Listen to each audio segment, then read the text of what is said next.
It's getting darker and darker. And suddenly, you see something shocking. The remains of a mysterious creature. You've never seen anything like that before. It actually happened in 2017. An oil and gas industry worker filmed a video and sent it to researcher Deborah Hatswell. Ultimately, the video ended up on the internet. It was recorded at a depth of about 2,700 feet during an investigation conducted by a remote-operated vehicle. At one point during the examination, the submarine came across the remains measuring almost 98 feet in length. The operator of the submarine was startled by the unexpected discovery. He tried to use the submarine's remote-controlled claws to get a hold of a piece of the skeleton. But once the claws touched the remains, they immediately crumbled into dust. Some people are sure that the skeleton must have belonged to a whale, but Hatswell has her own idea. She claims that since the video was taken by a professional, he should know what whale bones look like. Those who work underwater occasionally come across such remains. She also adds that a whale's spine has 3 blades spaced 120 degrees apart, but the discovered creature had only 2. Plus, the dimensions of the remains don't fit any sea life in that region. So, is it a representative of some previously unknown giant marine species or just a regular whale? It remains unclear. According to scientists, there are several reasons why marine animals can grow incredibly massive. First of all, they live in the ocean, which means their playground is big enough. They aren't limited by any borders and thus can grow and develop. Besides, you might remember how weightless you feel when floating in the water.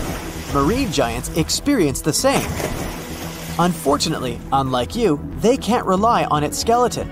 I mean, their bodies wouldn't be strong enough to support such a huge body on dry land. But in the ocean, the buoyancy of the water helps them stay afloat. That's why they can grow as massive as they want. The largest living animal on Earth is the blue whale. The average grown-up animal reaches up to 98 feet in length and weighs like 33 elephants. The blue whale's heart can be compared to a small golf cart. And the volume of this magnificent creature is almost the same as the volume of 7 fuel trucks. And if you think that at birth, blue whales are just as huge, you're absolutely right. When a baby whale gets born, it's already bigger than a hippo. At a length of almost 25 feet, this kid sometimes weighs more than an elephant, about 3 tons. A little whale drinks 50 gallons of mom's milk every day. As a result, it gains about 200 pounds of weight every day. But this is nothing in comparison to how much adult blue whales eat. They devour 4 tons of food a day. That's approximately 40 million krill. These tiny shrimp-like creatures are the main food source for blue whales. Now, how about we talk about other giant and unusual animals? These days, the capybara is considered to be the largest rodent in the world. It can grow up to 130 pounds. But around 3 million years ago, there was another rodent that was way larger than the capybara. It weighed a whopping 2,600 pounds. Let's call this creature J. monesi, since its full name is too tricky to pronounce. They lived in the forest areas of modern-day Uruguay. These animals had big front teeth. Scientists think they could use them in the same way elephants use their tusks, for getting food and defending themselves from predators.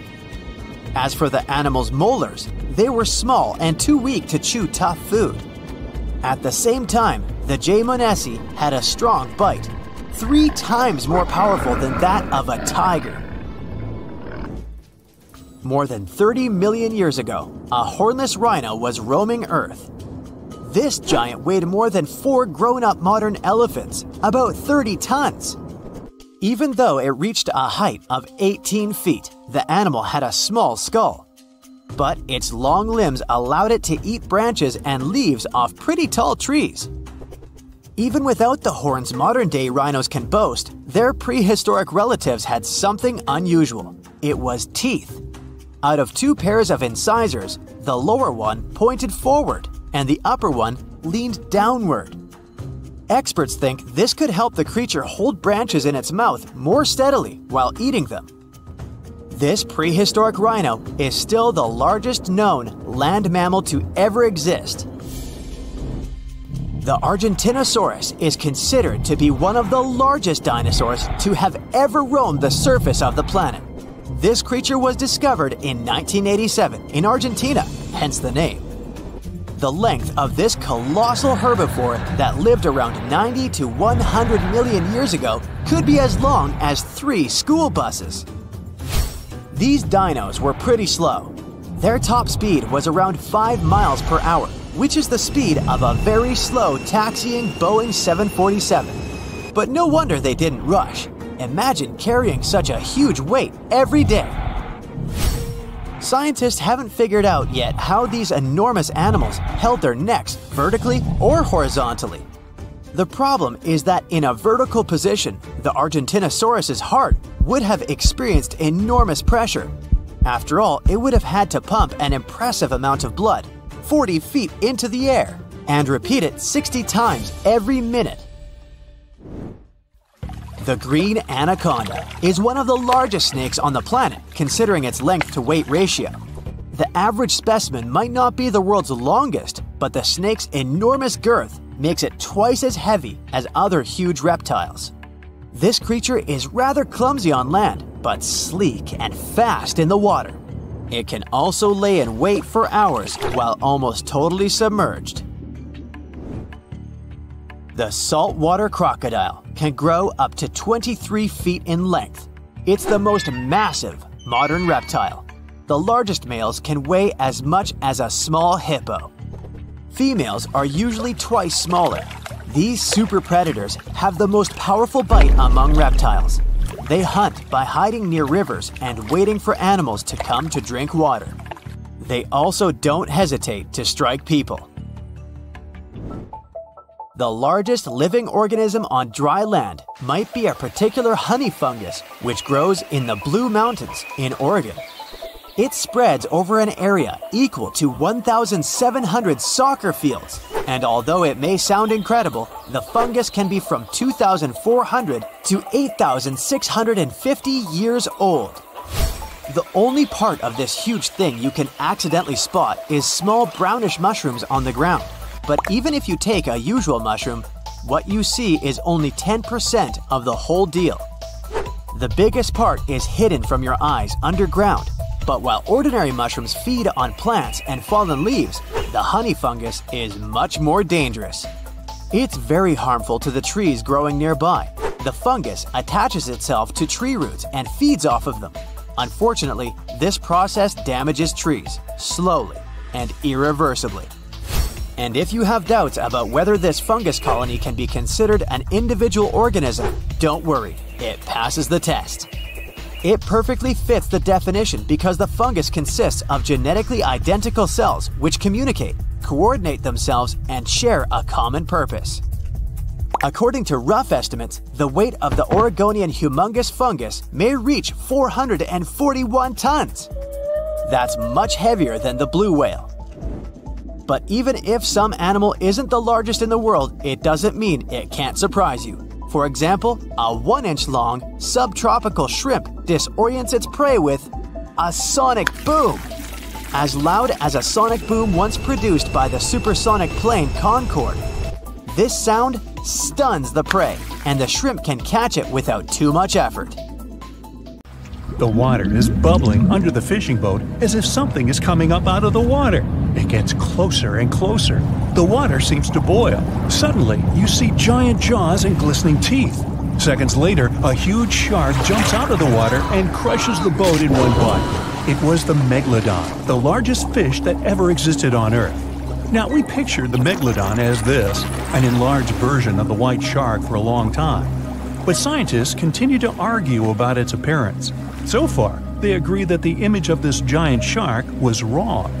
Here's the data that scientists are sure of. Size, about 50 feet long. That's as big as a school bus and comparable to the length of a subway car. 8.5 times the height of an average person. Let's compare it to the modern white shark. The megalodon is 3 times bigger, but that's just a rough estimate. We don't have a fully preserved skeleton of the megalodon. That's because it didn't have any bones, but cartilage. Not much of that left in the 3.6 million years since the megalodons went extinct. All that survived were teeth and a few vertebrae. By comparison, dinosaurs went extinct about 66 million years ago. But their solid bones are perfectly preserved, and we have many different examples of their skeletons. Scientists have calculated the size of a megalodon based on its teeth and jaw. Now, this is one tooth. It's about 7 inches long, bigger than the palm of your hand, and 3 times the size of a modern white shark's teeth. The megalodon jaw was 6 feet wide and chalked up 5 rows of teeth, a total of 276 razor-sharp chompers. The other preserved remains are the vertebral column. It consists of 150 vertebrae, each 6 inches wide.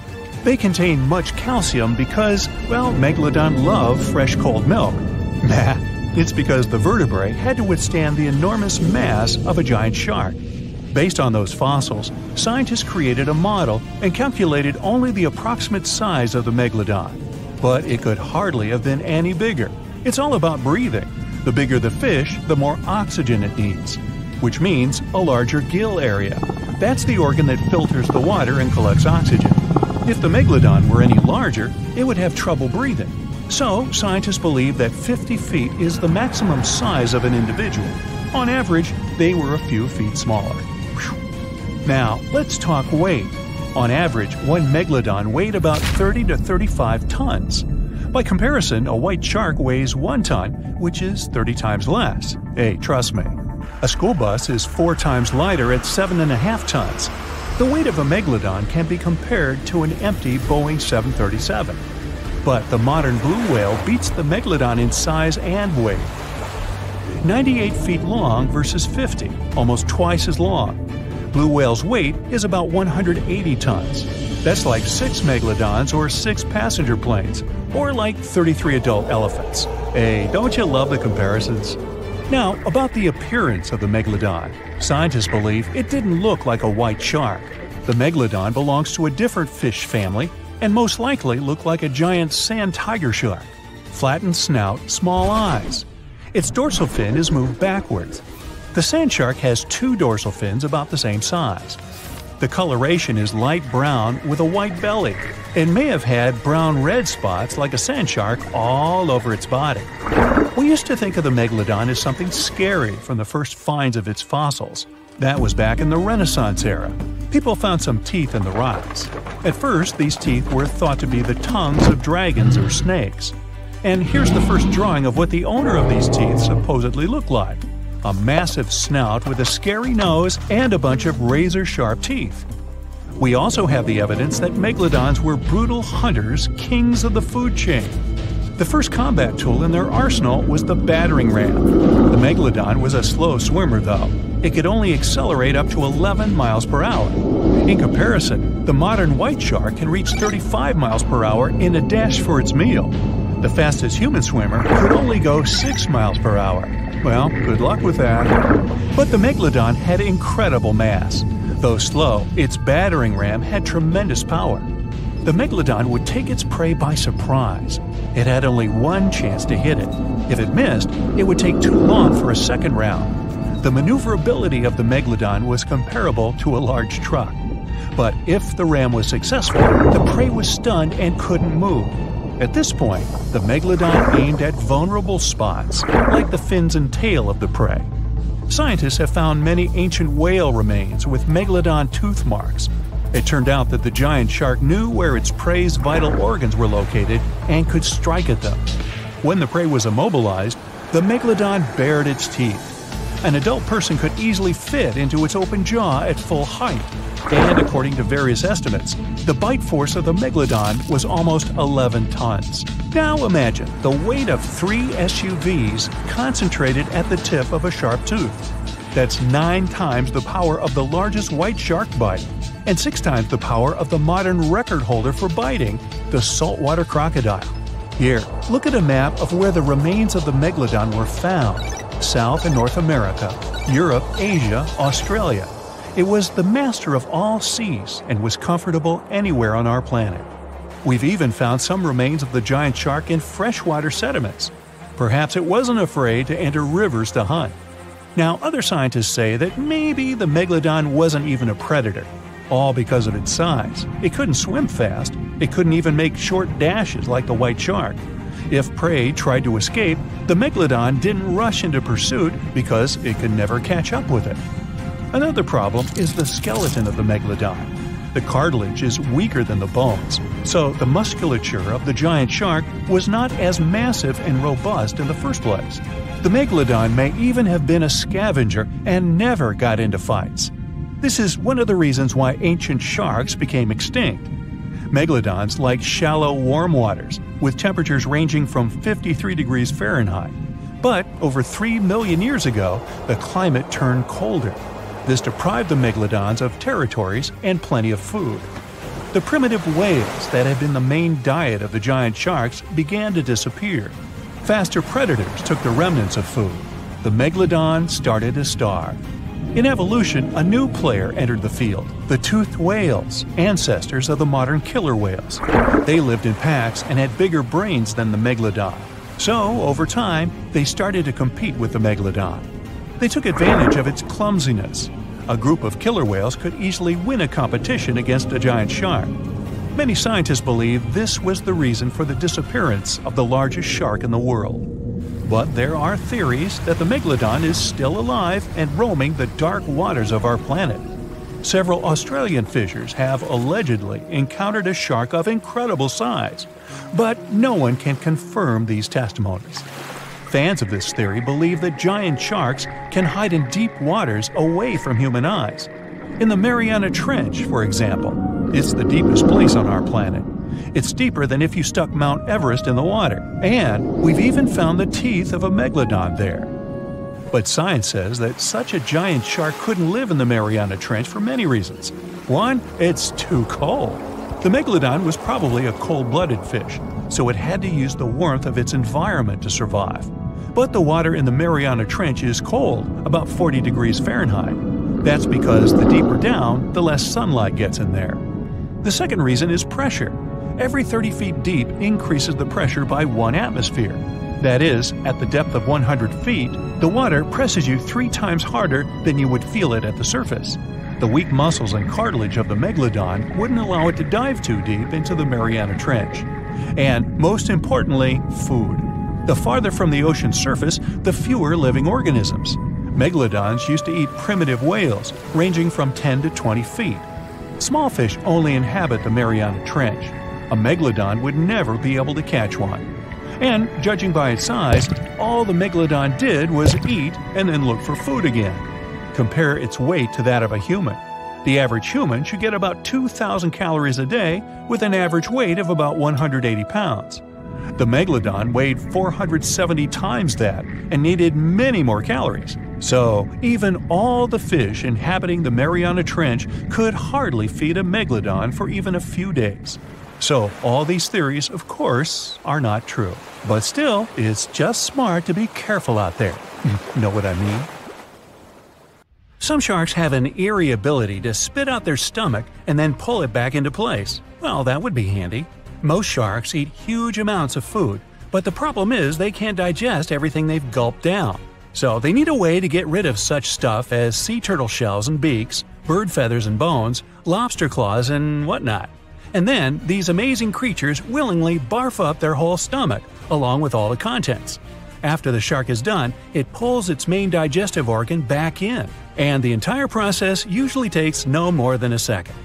Some shark species, like great whites or mako, have a special eye-warming system. Their retina heats up their eyes and brain. This not only helps them detect movement better, but also improves resolution. As for the mako shark, this species often travels vertically across different temperatures. Unlike most people with only one movable jaw, sharks can freely move both their lower and upper jaws. This allows them to get a better grip on their meal and chew it up faster and more thoroughly. That's comforting. Sharks give birth to a large number of little ones at once. It depends on the species, of course, but let's say the blue shark is famous for producing more than 130 pups at a time. Great white sharks have a more powerful bite than most jungle cats. A 20-foot-long underwater hunter can produce a force of more than 4,000 pounds per square inch. And that's a bite 4 times stronger than that of a lion or tiger. People, with their measly 150 to 200 psi bites, aren't in the running whatsoever. Swell sharks defend themselves by swallowing huge amounts of water. Then the shark's body becomes twice its normal size, and this scares potential danger away. Sharks can grow more than 50,000 teeth during their lifetime, but not all of their teeth are the same. The strongest and most massive ones are at the front, and those closer to the back are smaller and not so powerful. But if the front teeth are damaged, these weaker ones can replace them. It's possible because sharks' teeth aren't as deeply rooted as humans and can move. Shark skin has the same feel as sandpaper. It's made of teeny, teeth-like scales. They point towards the animal's tail. This helps to reduce the friction that occurs when sharks move through the water. Whale sharks have extremely thick skin. In some places on their body, it can be 6 inches thick. It's one of the toughest in the animal world. Scientists have to make loads of effort if they want to get this creature's blood sample. Sharks have an incredible sense of smell, but besides that, they use one more sense to detect other animals. There are special pores around their head, near the nostrils, and under the snout. Those are special organs, something like second sight. Every creature generates a tiny electrical field. Thanks to the pores, sharks can spot these electrical fields and figure out where other animals are. Sharks are incredibly sharp-eared. They can hear their potential meal from 3,000 feet away. They can also catch low-frequency sounds, like the ones produced by a fish's contracting muscle tissue. Sharks have been around for more than 400 million years. It means they've lived through 4 out of 5 mass extinctions. This makes them way older than Mount Everest, humans, dinosaurs, and even trees.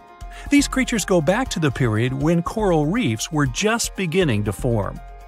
Some shark species can jump out of the water, like the great white shark or the basking shark. They're known to leap from more than 8 feet up into the air. Thanks to this maneuver, they can catch such animals as seals or seabirds. But unless you're in South Africa, you aren't likely to see sharks jumping out of the water. Shark skeletons are made of muscle and cartilage, which are lighter and twice less dense than bones. This makes sharks more flexible, which allows them to make sharp turns when they're chasing other animals. Hammerhead sharks have a weirdly shaped head for a reason. Thanks to it, these creatures have incredible 360-degree vision. Their eyes are tilted a bit forward, and it allows them to have an overlapping field of view. The goblin shark's terrifying jaws are attached to elastic ligaments. They can unfold from the animal's snout for up to 3 inches. It allows the animal to catapult its mouth forward to catch other marine creatures. Sharks don't sleep as you do. Some species have to keep swimming all the time. Otherwise, water will stop flowing through their gills and they won't be able to breathe. Others do rest, but they don't enter an unconscious state. They just go into special rest periods. These creatures don't have eyelids. That's why their eyes remain always open, and their pupils monitor their surroundings. They also keep their mouth open so that the water can pass through their gills. Sharks can travel remarkably long distances without needing any rest, all thanks to their bizarre sleeping pattern. For example, great whites can swim distances of more than 2,000 miles without stopping to eat or rest. How come these creatures don't starve? They draw on the fat stored in their livers. By the way, this organ can compose up to a third of the animal's body weight. Contrary to popular belief, sharks do not and cannot swim in reverse. Their tails propel them forward, and their pectoral fins help them to keep their balance and turn. It means that, anatomically, these animals can't move in any direction other than forward. Sharks have no vocal cords. They can't produce sounds to communicate with one another or express their emotions. That's why they have to use body movements, like twisting their bodies or flipping over. Sharks live in all of the world's oceans, but several species also inhabit freshwater rivers and lakes. For instance, bull sharks have been found in tropical rivers. They're also known to be able to swim between fresh and salt water. The smallest shark out there is the dwarf lantern shark. This unique creature doesn't grow longer than 8 inches, but the shark makes up for its tiny size in other ways. For example, some of its organs emit light. And since the creature lives in the shallow waters, this helps to camouflage it in the rays of sunlight. Blue sharks eat a lot, often more than they need. Some of this food can remain undigested for weeks till it's needed for energy. Sharks have something that looks similar to a tongue, but this organ is called the basial. It's the front section of the cartilage that goes from the shark's chest to its mouth. It doesn't move and is pretty much useless. The so-called tongue doesn't take part in the process of feeding. It isn't covered in taste buds. Its only real use might be that it supports some of the bones connecting the shark's gills. There are hundreds of shark species in the world, more precisely around 500. Some of them are pretty bizarre. Just look at the goblin, basking, or cookie-cutter shark. All these sharks vary in size, from several inches to dozens of feet long. They also live in absolutely different environments. Tiger sharks eat whatever they can get their jaws around. Some of the weirdest things they've munched on are video cameras, bags of money, license plates from almost any U.S. state, dog leashes, you name it. Each whale shark has a unique pattern on its skin. These spots and stripes can be used to identify individual sharks, just like fingerprints are used to identify people. The blunt-nosed six-gill shark can dive to a depth as great as 5 Empire State Buildings. Baby sharks are called pups. When they get born or hatch, they are already fully nourished, and if they choose to swim away from their mama shark, they don't need to hunt for food for at least several weeks. Uh-oh, did somebody say baby shark? The deeper you go, the creepier they get. You're about to travel to the darkest ocean depths and check whether this claim is true. Are the creatures living there as scary as people think? You go 120 feet down underwater. Pay close attention to the bottom under your flippers. Oh my, what's that terrifying face half hidden in the sand? That's the northern stargazer. You can meet this fish in the eastern United States. It buries itself in the sand until unsuspecting prey gets near. Then, the nightmarish creature electrically shocks the poor animal and dines on it. You are moving deeper to 240 feet under the surface. That's where you spot a colorful, puffy creature, no more than 1 foot long. It's the sarcastic fringehead. At first, the fish seems to be harmless. Only unless it's provoked. When this animal is agitated, it opens its huge mouth to fend off predators. This defense tactic is a sight to behold, both surprising and frightening. Luckily, the fish is no threat to people whatsoever.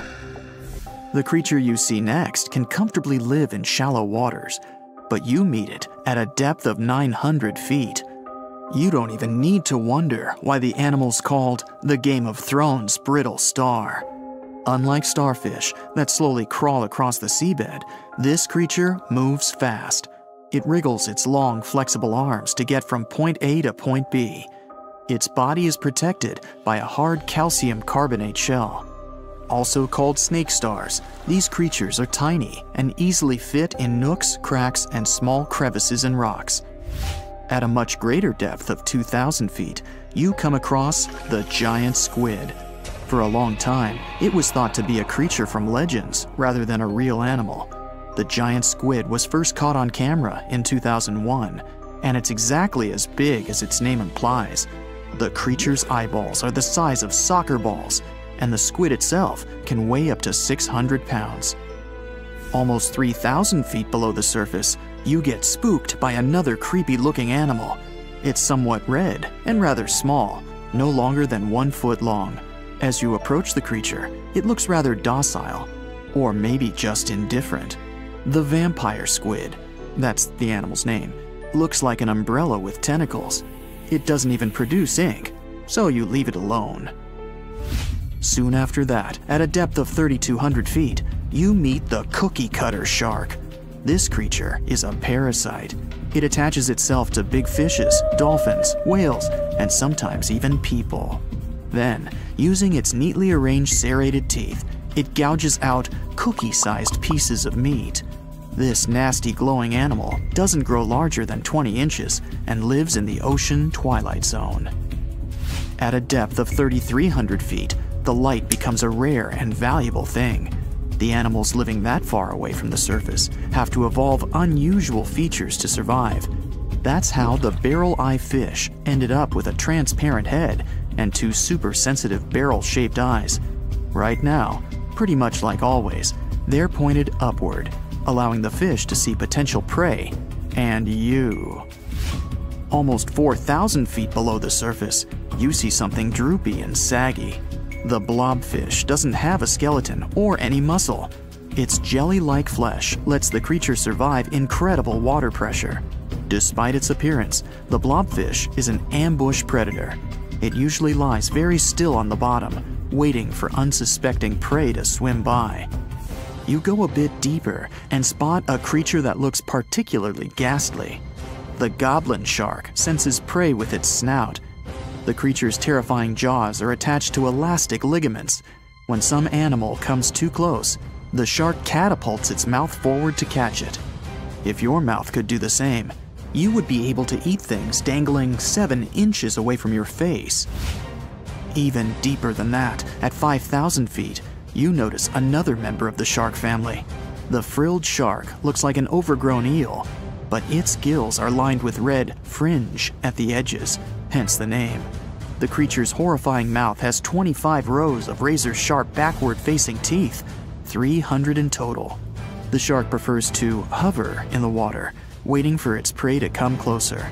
Then, it charges at it like a snake. Suddenly, you see something glow brightly like an electric bulb. But after coming closer, you recoil in horror. The creature looks like an upgraded eel equipped with oversized teeth. That's the deep-sea dragonfish that can live at a depth of 6,000 feet. Chemical processes going on inside the fish's body produce an eerie red glow. This glow is used to communicate with other fish. At the same depth, you meet another deep-sea inhabitant. Its most prominent feature is its huge mouth. Thanks to it, the gulper eel can swallow its prey whole.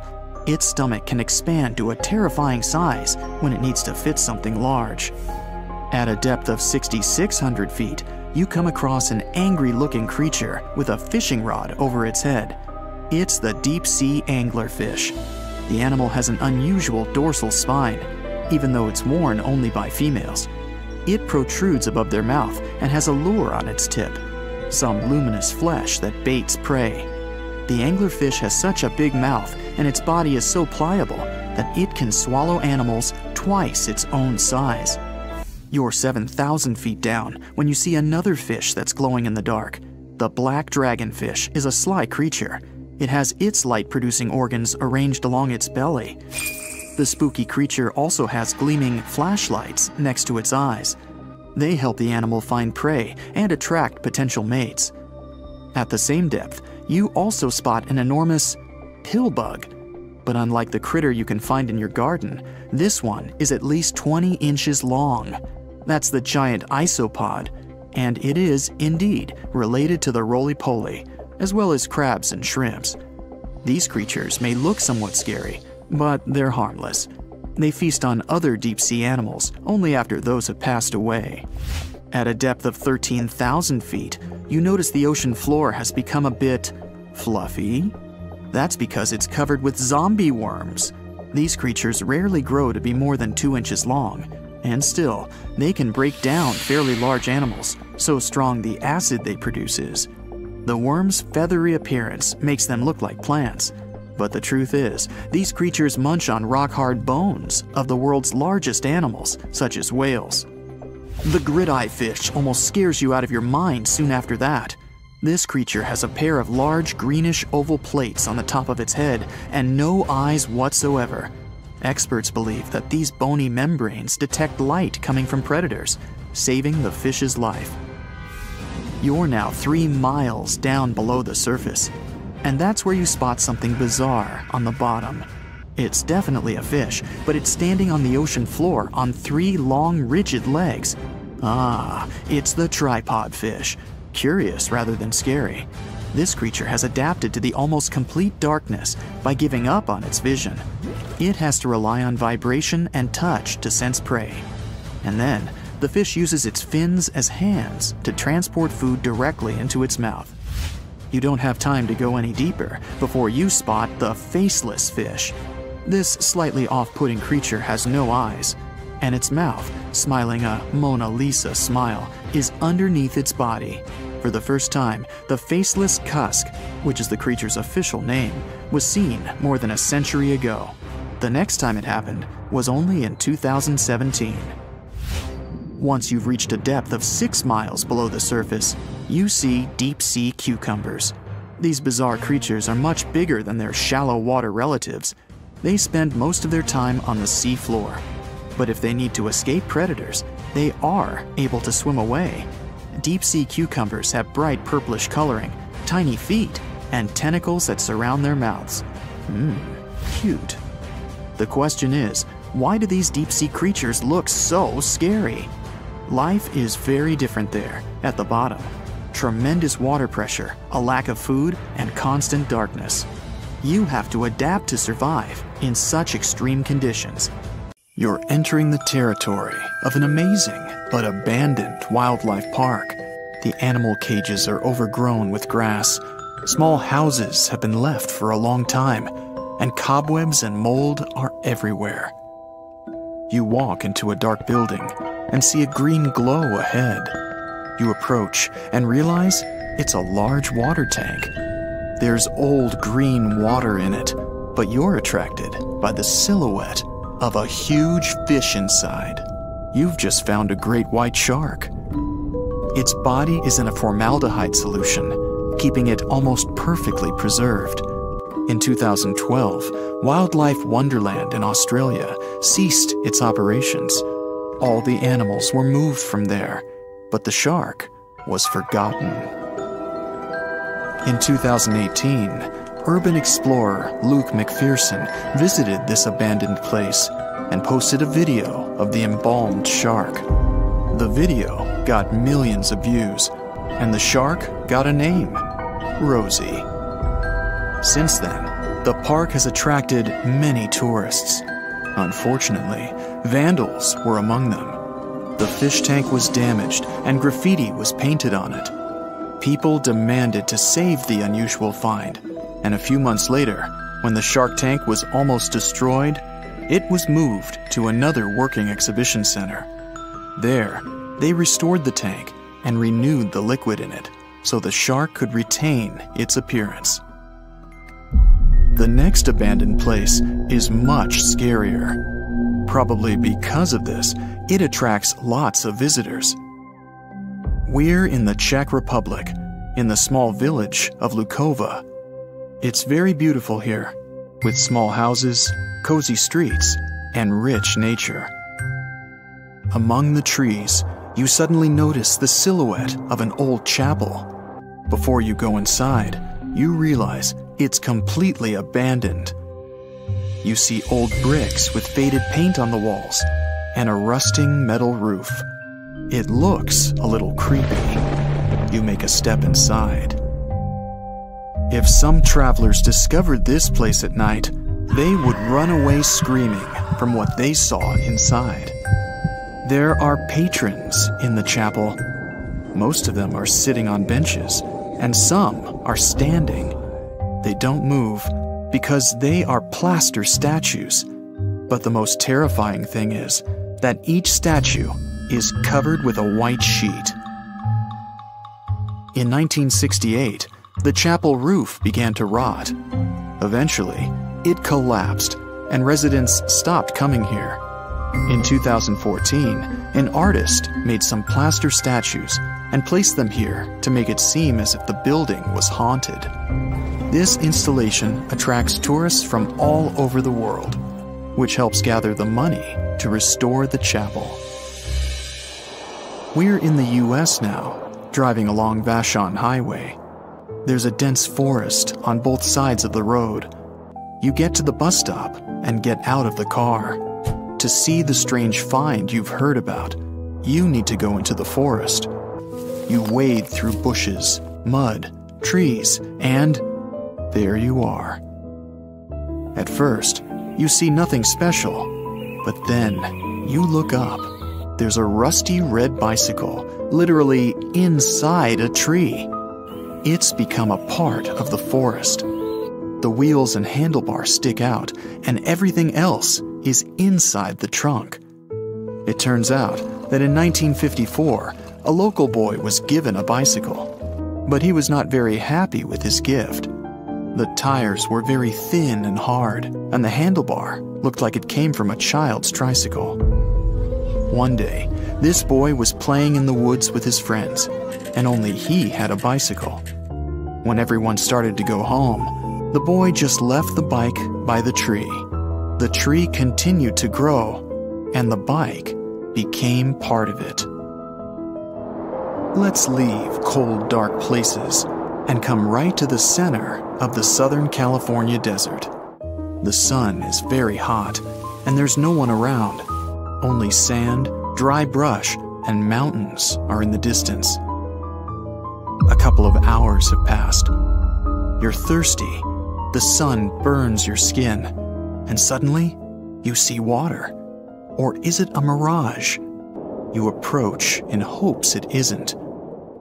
Yes, this is real water, but it's not an oasis. Here, in the middle of the desert, there's an unmarked swimming pool. What a pleasure it is to jump inside. It's called a social pool. An artist built it in the summer of 2014. Absolutely anyone can use this pool, but not everyone will be able to find it. Unfortunately, there's only a carcass left of it today. Abandoned places don't just hold creepy and weird things. Some finds can make the person who found them rich. We're going to the Pigalle Red Light District in Paris. This is a residential area, and nothing looks abandoned. You go into one of these houses. You meet people at the entrance who check their mail in the box. You go up the stairs and stop at the door to a certain apartment. It looks dilapidated. You open it and step inside. What you see here reminds you of a creepy scene from a haunted house movie. All the furniture and decorations are not from this century. The whole apartment looks like an antique.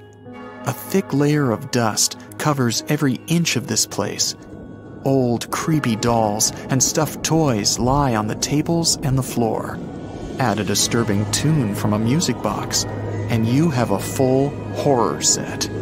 You feel like you've traveled a century back in time. And in a sense, it's true. The owner of the apartment moved out in the 1940s. She left everything as it was. The apartment was left untouched for 70 years. It was discovered in 2010 when people began to evaluate the property of the apartment's owner. She lived somewhere else and didn't tell anyone about the place. When appraisers opened the apartment, they found a painting by the Italian artist Giovanni Boldini, which he created in the 19th century. This painting was sold for $2.5 million.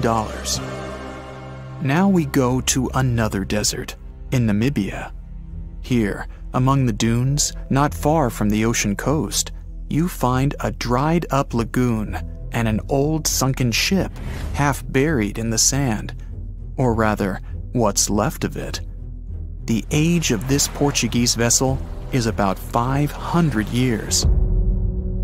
It originally sailed from Lisbon in 1533 and disappeared near a Namibian diamond mining city.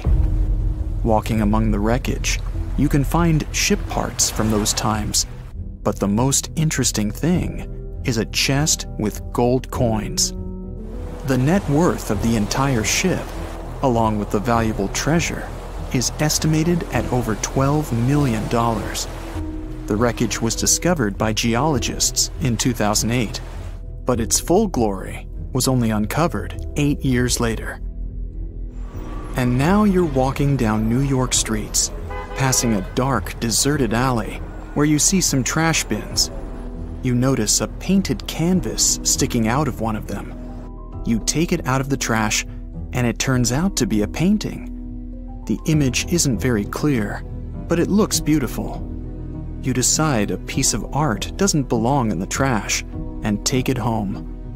For the next 4 years, you try to find out something about this painting, and one day, on a website about antique stuff, you find out that this painting is a missing art masterpiece worth $1 million. This is what happened to a woman from New York in 2003. When she found the painting in the trash, she immediately felt the power emanating from it. The woman learned the painting was stolen from its owner in 1989. She returned it and received $15,000 as a reward. The painting, called Tres Personajes, was drawn by the Mexican artist Rufino Tamayo in 1970.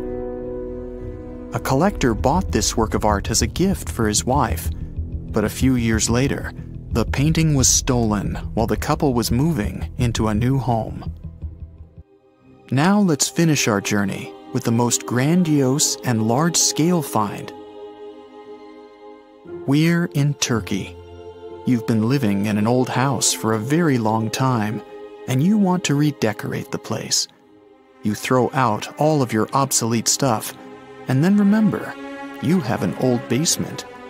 You never needed it before, but now you decide to turn it into a room. You break down a wall and discover a tunnel that leads underground. Excited, you go there and realize the tunnel doesn't just lead to a secret room. It leads to a colossal underground city. In 1963, a man from Turkey discovered an ancient city going down as deep as 18 floors. It could accommodate about 20,000 inhabitants, livestock, and food supplies. It's not just a maze of tunnels.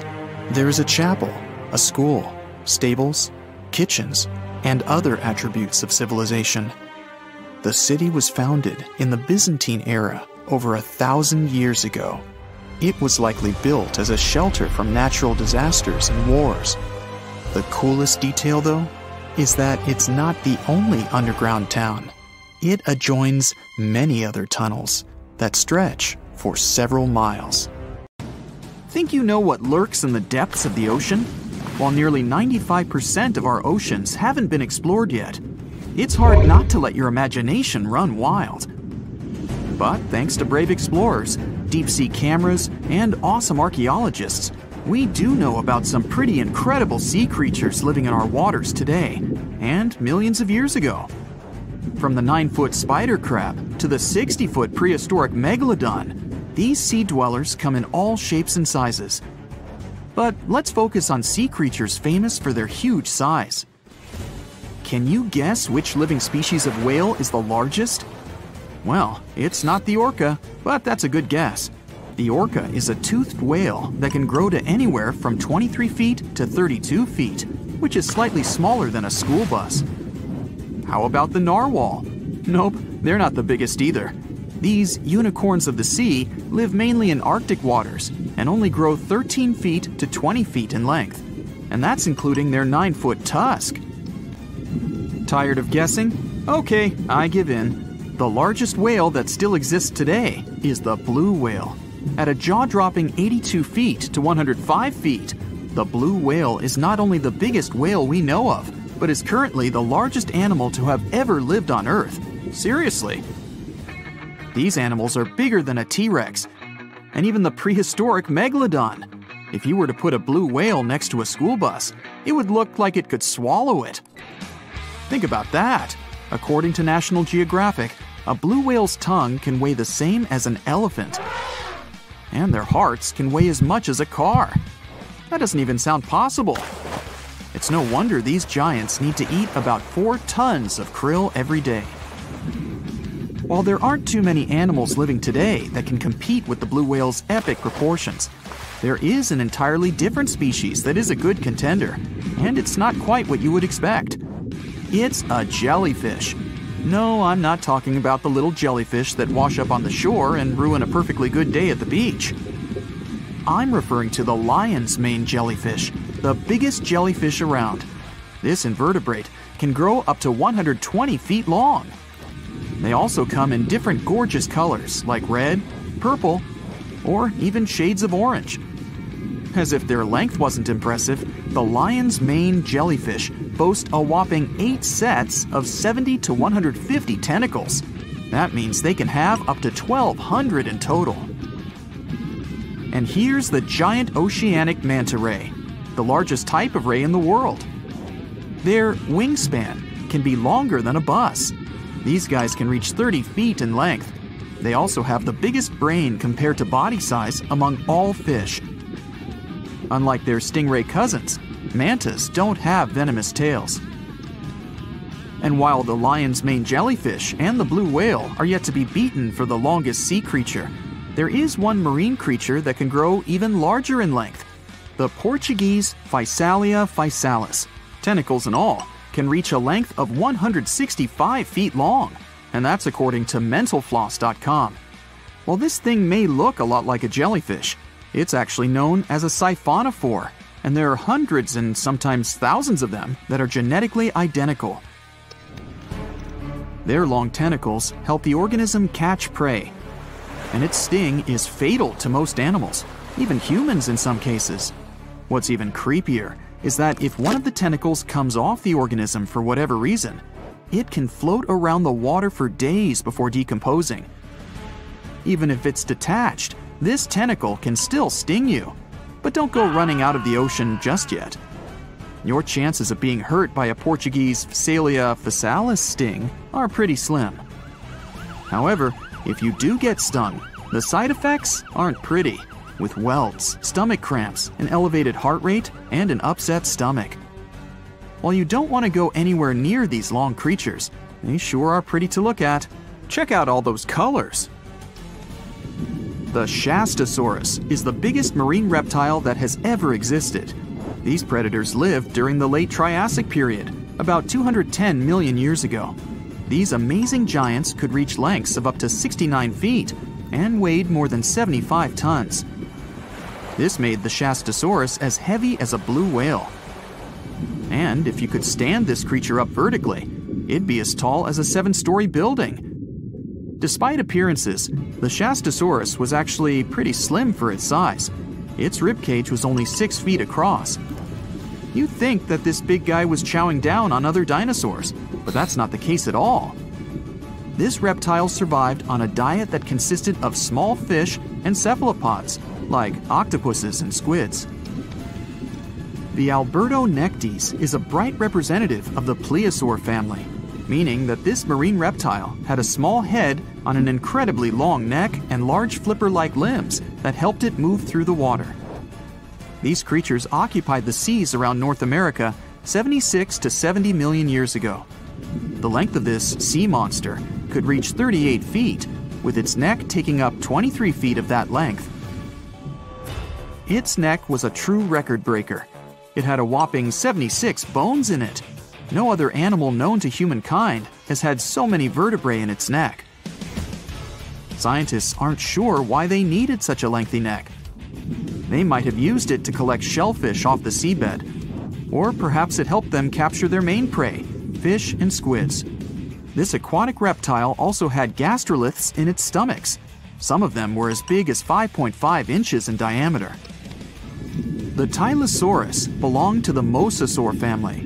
It dominated the shallow seas of North America about 85 to 80 million years ago.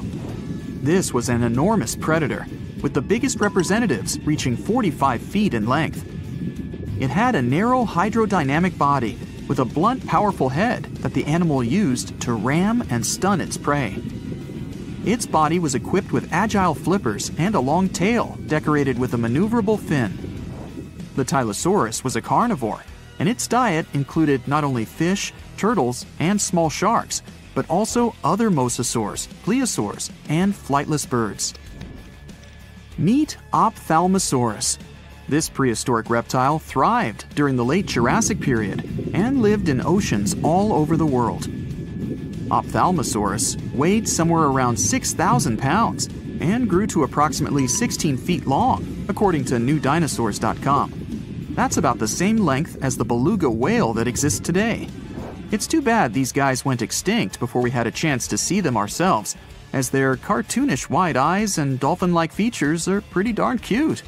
Of course, the Ophthalmosaurus evolved over time to become ophthalmologists, or eye doctors that we know today. No, that's just a lie. Just testing you.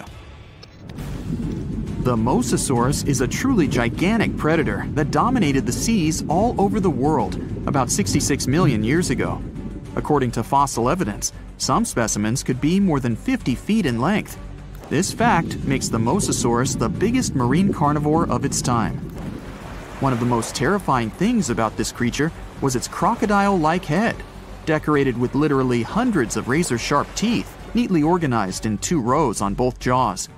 The thing is that it was pretty challenging for the Mosasaurus to grab its prey in the water. That's why it had all these teeth, plus something special: pterygoid teeth anchored to the bones on the roof of its mouth. This made hunting and holding onto its prey much easier. The Styxosaurus belonged to the plesiosaur family and lived during the late Cretaceous period, around 85 to 70 million years ago. Upon first glance at this dinosaur, you might mistake it for a sea snake, and it'd be an honest mistake. Styxosauruses were about 35 feet in length, but over 16 feet of that consisted just of their long snake-like neck. They had a comparatively small body and weighed approximately 4 tons. Their mouths were full of razor-sharp cone-shaped teeth that they used to catch fish. They didn't need to chew their prey, thanks to the 200 small stones called gastroliths in their bellies that probably aided in digestion. At the same time, some scientists believe that the Styxosaurus used these stones to sink to the ocean bottom in search of particular types of fish. Looks kinda like Nessie to me. The sky is burning. The world's oceans are foaming. Thunder and lightning are shaking the air. 2 of the most terrible and powerful monsters collide in a duel. A harbinger of the end of the world. Just the sight of this monster can drive anyone mad. Great and atrocious Cthulhu. And the biggest squid on the planet is fighting against it. A beast that knows no fear, because it's fear itself. The cause of 1,000 shipwrecks, the mighty and hideous Kraken. Let the most epic fight in the history of the universe begin. You're on a fishing boat, sailing in a calm ocean. The water is crystal clear, and there's no wind. The sea merges with the horizon. The land isn't visible, and you feel free. You look over the side of the boat and notice something strange in the water. You're floating in the center of a huge black spot, surrounded by a wide field of green. What's that? Oil spilled into the water that took on such a strange hue? Then why is it so perfectly round? Suddenly, you realize what it is, and the blood freezes in your veins. The black circle is the pupil in the center of a huge green eye. The thing that's looking right at you from the water right now is so big that your ship looks like a speck next to it. It's the Kraken. But don't worry, the monster isn't interested in a small prey like you. The Kraken has been sinking ships for centuries and never met any decent resistance. There are thousands of boats lying on the sea floor, but what's the point? The Kraken longs for a real challenge, but can't find it. The largest mammal on Earth is the blue whale, which is no more than a pet goldfish for the Kraken. Even a megalodon could easily lose to the tentacled beast in battle. Maybe look for some great monster on the bottom of the Mariana Trench? No, the pressure is too high, and there's almost nothing living there. But then, the Kraken has an idea. It goes to the most remote place on Earth, a place rarely visited and poorly explored. This place is called Point Nemo. Here, deep below the ocean surface, lies the ancient city of Relia, built long before the appearance of humans. And amidst the slumbering ruins, the huge and powerful Cthulhu is dreaming. This ancient demigod has been resting here for hundreds of millennia. All this time, Cthulhu has been waiting for its hour to wreak havoc on Earth. It's sleeping, but even in its dreams, Cthulhu communicates with members of its very own cult following. It uses telepathy to get into their minds and make them do atrocious things. But all of a sudden, Cthulhu's slumber is interrupted. Who dares wake it so rudely? Cthulhu opens its angry red eyes, overgrown with seaweed, and sees a huge squid in front of it. The Kraken has finally found a worthy opponent. Immediately, it pounces on Cthulhu and wraps its tentacles around the monster's head. The fight begins. Cthulhu heavily pushes off from the sea floor and rushes to the surface, dragging the Kraken with it. Two giant monsters, larger than the tallest skyscrapers, emerge from the water. The sea is raging, and clouds are gathering over the battlefield. Enraged, Cthulhu strikes at the Kraken, but it doesn't seem to feel anything. Lightning flashes in the black and churning clouds. Cthulhu tries to tear the Kraken off itself, but the squid's tentacles firmly grasp the green monster. Meanwhile, you're on your way to Point Nemo to watch the battle unfold. You need to sail from the coast of Chile, and strange things are happening there right now. Hundreds of sailors are climbing on board dozens of ships. There are ordinary fishing vessels, as well as heavily armed and loaded Navy ships. And when you ask anyone where all these people are going, they all give you a dark look and answer, into eternity. The Kraken is taking the upper hand, and Cthulhu calls its followers to help. It hopes the ships will be able to help defeat the enemy, but it'll be 2 days before the first of them arrive from land. Cthulhu finally tears off the Kraken and throws it into the water. The squid attacks again, but Cthulhu grabs it by the tentacles and lifts it above its head.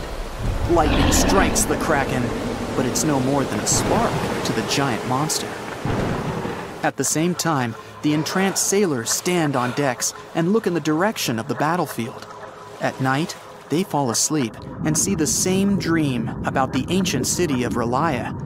In the center of it, there's a twisted chapel, and inside, Cthulhu sits on its throne, calling its followers. Day and night and day, the monsters have been fighting each other with their last strength. And at last, tiny dots gather around them. The ships have arrived. They're ready to attack the Kraken, and Cthulhu gives them a mental order. But the Kraken has its own ace up its sleeve. It hadn't been sinking ships just for fun. Very often, it saved thousands of marine creatures caught in fishing nets. And now, they and their offspring from all over the ocean come to help the Kraken. Huge octopuses, blue whales, great white sharks, electric eels. They're all attacking enemy ships. Whales are ramming the submarines, and eels are turning vehicle engines off with their electric discharges. Suddenly, the Kraken dives under the water. Did it give up? Got scared? Not likely. Cthulhu looks out into the ocean and waits for the squid to attack. The Kraken swims beneath the fighting people and fish. It starts twisting its tentacles, creating a huge whirlpool. The ships are doomed now, and Cthulhu can only rely on itself. The Kraken is a powerful creature, but it's an animal after all, while Cthulhu is incredibly intelligent, albeit malevolent. It understands that the Kraken is a sea monster and can be defeated once on land. Cthulhu's roar shakes the skies. Lightning bolts strike the ocean. The water is boiling. The ancient city of Relia is rising from the bottom of the sea. The Kraken can't escape here. It needs water. The squid fights Cthulhu with the last of its strength, but without its element, it quickly loses. Cthulhu is victorious. Now, being woken, it's going to destroy the rest of the world, as was foretold. But the fight couldn't have gone unnoticed. Thanks to satellite data, the world already knows what's happened, and a plan has been devised to put down the ancient monster in case it wins. Fighter jets enter the scene and attack Cthulhu. The monster raises its arms to the sky. Clouds are gathering around it. An electric discharge sparkles in the clouds, and electricity disappears within a few hundred miles, including the electronics on board the jets. They're falling down into the water. There's no way to defeat the mythic beast. But what is it? Satellites are suddenly falling from the sky in dozens. Cthulhu didn't know that Point Nemo is the dumping ground for space debris. Since this is the farthest point from Earth, it's safe to drop idle satellites here. Right now, hundreds of them are falling on the ancient city and bombarding the monster. Disoriented by the sudden assault, Cthulhu retreats back underwater along with its city. Then and there, it decides to go back to sleep for another 1,000 years and wait for a perfect moment to ruin the world. Cthulhu's mind-controlling ability made all the witnesses of the battle forget what they saw. Humanity is again unaware of the dangers from the depths. Cthulhu doesn't want people to be ready for its awakening. If you enter these coordinates in the GPS, you'll see where Point Nemo is. In 1997, oceanographers recorded a mysterious sound from the depths of the sea. It was called the bloop and can be easily found on the internet. This event led many people to believe in the existence of Cthulhu. But the panic didn't last long. It turned out that the bloop was the sound of a glacier splitting. Or maybe it's Cthulhu that made people think that way. Who knows? The megalodon was the biggest shark to ever live. Not only that, it's one of the biggest fish and the largest predator in Earth's history. Over 3 times longer than the biggest great white shark on record, the females have also been found to be twice the size of the males. The megalodon could swallow a small car without even touching its teeth, if cars had been around then. In fact, the Meg was so big and powerful that it had no natural predators. It was the uncrowned king of the seas, swimming freely from ocean to ocean. This cosmopolitan creature was found all over the world, from America to Europe and Australia and Japan, assuming there were countries back then. Meg fossils have been found on every continent except Antarctica. Everybody skips Antarctica. Science tells us that the megalodon went extinct over 3.6 million years ago. But could they still be alive at the deepest depths of the ocean? The fearsome name, megalodon, comes from 2 Greek words, megas, meaning big, and odont, meaning tooth. Combined, they mean big tooth, and it certainly lived up to its name. Just one of its chompers is the same size as a human head. It had 276 humongous teeth in total, across 5 terrifying rows. In all of history, only a couple of saber-toothed cats and the T-Rex had consistently bigger teeth. Now that's a showdown I'd like to watch. The megalodon vanished millions of years ago, leaving only huge teeth to be found by modern archaeologists. Only around 80% of the ocean has been explored, so who knows what's lurking at the bottom. If you did manage to make it down, it's unlikely that you'll run into Meg though. The sharks, like us, preferred warm coastal waters. Deep ocean living would be too cold for the beasts, and food would be scarce. Their entire bodies would also have to evolve to avoid being squished by the enormous water pressure down there. It's unlikely that they're still around, but not impossible. Now, about the appearance of the megalodon. Scientists believe it didn't look like a great white shark. The megalodon belongs to a different fish family and most likely looked like a giant sand tiger shark. Flattened snout, small eyes. Its dorsal fin moved backward. The sand shark has 2 dorsal fins about the same size. The coloration is light brown with a white belly. It may have had brown red spots like a sand shark all over its body. We used to think of the megalodon as something scary from the first finds of its fossils. That was back in the Renaissance era. People found some teeth in the rocks. At first, these teeth were thought to be the tongues of dragons or snakes. And here is the first drawing of what the owner of these teeth supposedly looked like.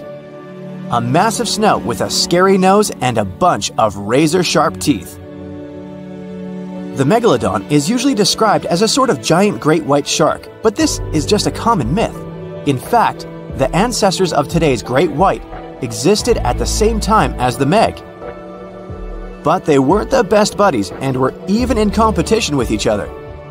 The great white shark was a better hunter, using its smaller size and agility to snap up Meg's prey quickly. They were also known to eat Meg pups, who were only half their size. This didn't help the whole extinction thing. We also have evidence that megalodons were brutal hunters, kings of the food chain. The first combat tool in their arsenal was the battering ram.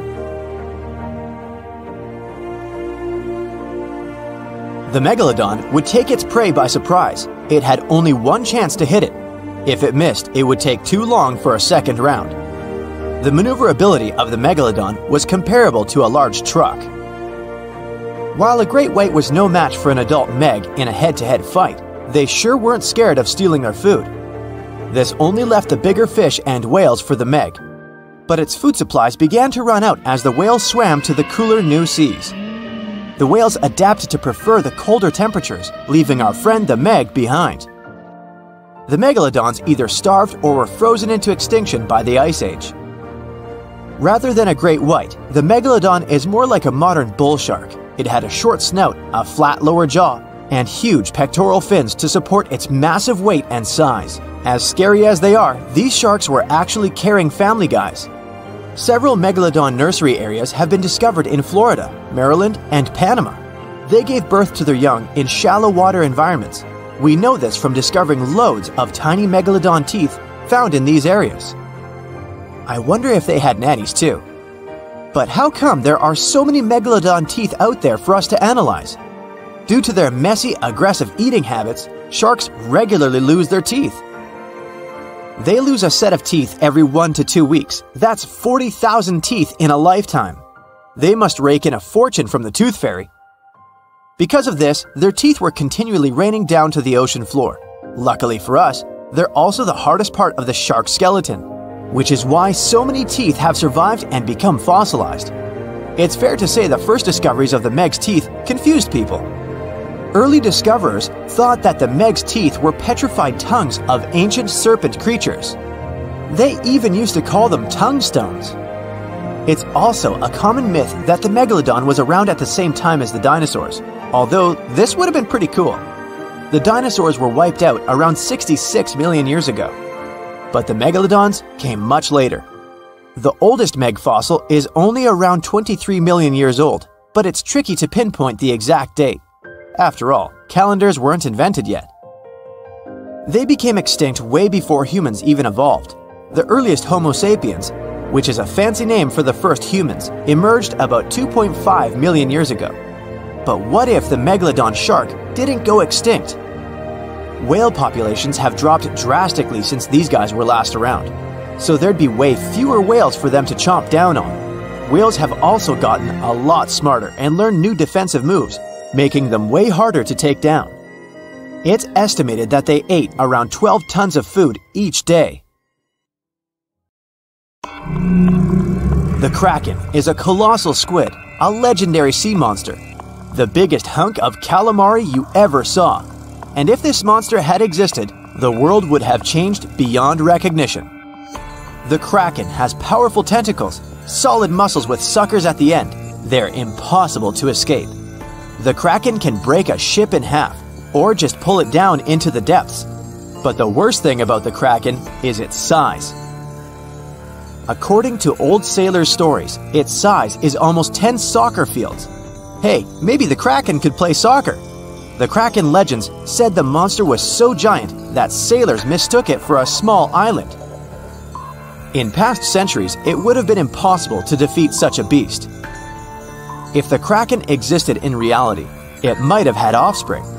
Yeah, in all the world's oceans, there would be giant monsters that could sink any ship. It's unlikely that the Kraken would have competitors in its habitat, so its population would grow strongly. Since the Kraken is enormous, it would need a lot of food, so the population of other large sea animals would fall significantly. Blue whales, great white sharks, other giant squids, all the big sea creatures would be endangered.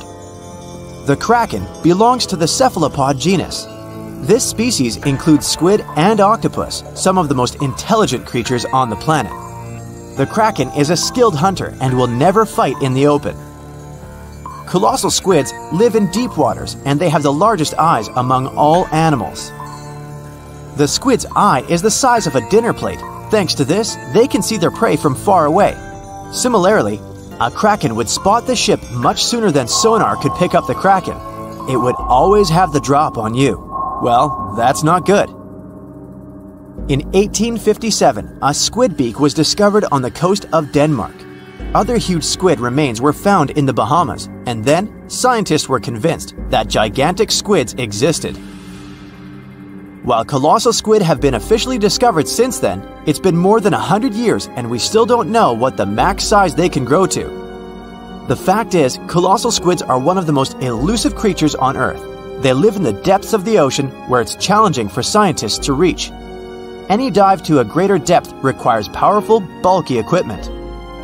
Underwater bathyscaphs and cameras make a lot of noise and light, which squids notice from afar. They flee before we can see them. It's difficult to say if these huge squids were the size of a small island, but the truth is, we've only studied about 5% of the ocean. It may be that in its depths, monsters much more terrible than the kraken swim. Want to high-five a sea creature? Well, put your hand up for the Tasmanian red handfish. This fish doesn't swim like a fish. It walks. It uses its flipper-like hands to stroll around on the ocean floor. These bottom walkers are disturbed by swimmers and boats a lot. Some people even want to take them home as pets. I think it's better to just give them a wave and swim on by. The vampire squid. Its species name is Vampiroteuthis infernalis, which translates to vampire squid from hell. Oh yes, this vampire squid means to terrify everyone with its name, its dark red color, its spikes at the bottom, and the scary fact that it can basically turn itself inside out. The vampire squid loves putting on a good show, but it's as harmless as a kitten is to humans. It's as if Dracula scared the pants off you, but he didn't have blood-sucking fangs. The vampire squid feeds on food particles from plants and animal matter floating near the ocean's surface. Since they're not predators, they need good defensive strategies, and their vampiric look is designed to ward off large creatures who want to eat them. Turning themselves inside out is a defensive mechanism since the spiky areas in the inner skin are more intimidating. They also shoot out a substance that does not have color, but is packed with bioluminescent particles to distract predators. The vaquita. Going out on a boat off the coast of Mexico sounds like the perfect vacation. The sun, the blue water, the most endangered sea creature. Wait, what?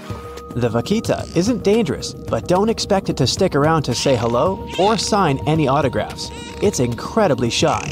This little cow, that's what it means in Spanish, is one tiny sea mammal. With those black markings around its eyes, it looks more like a sea panda to me. Seeing one should make you feel very special. They're on the brink of extinction, mostly because they got caught by accident in fishing nets. It's estimated that there's only 10 left in the wild. The blue dragon. This little creature looks like something out of a kid's fantasy movie. It's called the blue glaucus, casually referred to as the blue dragon or blue angel.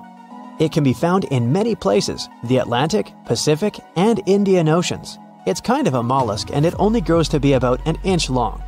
What you think is the back is actually the mollusk's bright underbelly. It regularly floats on its back so that its blue colors help it camouflage with the water's waves. The blue dragon isn't just pretty, it's also smart. It usually feasts on Portuguese man-o'-wars, also known as Physalia physalis. The blue dragon stores their stinging cells for later use, in essence, stealing their defensive mechanisms. When the blue dragon is threatened, it releases those stinging cells it stored, directing them at an enemy to sting them with more power than the Portuguese man-o'-war would have been capable of. As they can store a huge amount of stinging cells, they can be a threat to humans. So, if you find one, don't pick it up. It's best to admire it from a distance. The barrel-eye fish. If you ever wanted to have Superman's X-ray vision, looking at the barrel-eye fish will make you feel like you gained that superpower at some point in your life without even realizing it. The barrel eye has a transparent head, so you can see how their eyes and brain look inside. This magnificent creature lives in the deep sea. This is the lowest level of the ocean, where strange creatures roam in near-freezing temperatures and constant darkness. They're exposed to water's pressure that's almost 1,000 times that of the surface. If the idea of the deep sea sends a shiver down your spine, stay tuned to learn about another of its creatures later on. The barrel-eye fish can be found in the Atlantic, Pacific, and Indian Oceans. You might be wondering, why oh why would a fish have a see-through head? And that would be a fair question. Since the species was discovered in 1939, it was believed that the fish's eyes were set to see straight ahead and couldn't move, so it was assumed that they had tunnel vision. Scientists Bruce Robinson and Kim Reisenbichler from the Monterey Bay Aquarium Research Institute recently discovered that the fish can move its eyes vertically to see through the top of its translucent head, thus noticing if there are predators or prey nearby. The transparent head also allows more light to enter so they can detect prey better. It's believed that the barrel-eye fish eats jellyfish and small fish species. If you dive in the ocean at night, you might be lucky enough to see how orange ball corallimorph blooms in the dark. But make sure to be quick because as soon as you turn on your flashlight to take a good look, it will retract its tubes back into itself. The megalodon. The whale shark isn't the biggest shark known to humans. If the entire shark species were a kingdom, the prehistoric megalodon would be the ruler of the sea. Megalodon roamed the ocean a long time ago. About 15.9 to 2.6 million years back between the early Miocene and late Pliocene eras. While they've long been extinct, people are still amazed to learn about these gigantic sea beasts. Megalodon could reach anywhere between 45 feet to 60 feet in length with jaws more than 6 feet wide. A fossil of a tooth that once belonged to a megalodon measured at 7 inches. Needless to say, I'm pretty stoked that these guys have long been extinct. But there's still some adventurers out there hoping to meet this monster one day. The Dumbo octopus. This adorable creature, or creepy creature, or however you want to see it, is officially called Grimpoteuthis. More casually, it's referred to as the Dumbo octopus, named after the Disney character. Though Dumbo, the elephant, not the octopus, was teased for his big ears, it's highly unlikely that this adorable octopus gets teased by its water neighbors. They are the deepest living octopuses, living in the deep sea, and you know how scary that place is. They're only about 8 inches tall and spend their days hovering just above the seafloor eating snails, worms, and other food they find in the current or near ocean vents. There are nearly 17 species of Dumbo octopus, and they all have differences in height, color, and body parts. If you can't get enough strange animals, you'll be glad to learn that the deep sea has barely been explored by humans. So keep an eye out. There are bound to be more fascinating animals discovered in the deep in the future. The sea angel. These creatures might look and sound pretty cute, but their diet is far from sunshine and lollipops. Their favorite food are sea butterflies. They lay mucus traps for them and wait in ambush. The squat anemone shrimp. This shrimp is tiny, only 0.5 inches. It's also known as a dancer shrimp because of its peculiar behavior.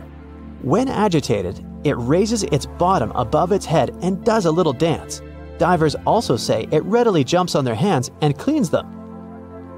The coconut crab. This guy may look pretty creepy, especially when the sun goes down. Mature coconut crabs are around 3 feet in length. Their preferred foods are coconuts, but they can also hunt down lizards and even large birds. The slender snipe eel. Slender snipe eel is a slim and long creature that's still a mystery for marine scientists. It's 4 feet long and it has at least 750 bones in its spine, which is much more than any other animal in the world. The sea pen. Sea pen is 7 feet long and it has a lot of varieties, but most of them look indeed like a pen or a quill. The similarity is even more striking when the animal has a water-filled bulb that anchors it to the floor. The Persian carpet flatworm. This creature looks indeed like a carpet, despite being very small by comparison. It's only 4 inches long, able to become both male and female. It doesn't really mate with other flatworms. Rather, it fights them for the right to bear posterity. The flamingo-tongued sea snails. Tourists love these extraordinary snails for their pretty colors, thinking it's a shell, but in fact, the shell is quite dull and hidden underneath colorful soft tissues. They eat softer, toxic parts of corals and store their toxins to protect themselves. It looks like a prehistoric creature that came from the time of dinosaurs. This scary beast is called the basking shark. It can grow up to 39 feet. People have only reported 3 of them in the past 160 years. The last sighting was in 2015, and before that, about 80 years ago. These sharks sometimes rise to the surface to filter out small animals, such as shrimps and other small crustaceans, when they want to have a nice, tasty seafood dinner. But when there isn't enough grub at the surface, they go down to the depths of almost 3,300 feet, where they tend to stay for months, which is something researchers discovered using satellite tags. Tag, you're it! Now, basking sharks like to spend their time in more temperate waters, but they can migrate long distances. They live across the globe, but in warm tropical or subtropical areas, they won't go near the surface because they're not fans of high temperatures. The lion's mane jellyfish is not that rare, but it's fascinating how large it is. It's the biggest among jellyfish species and the longest animal.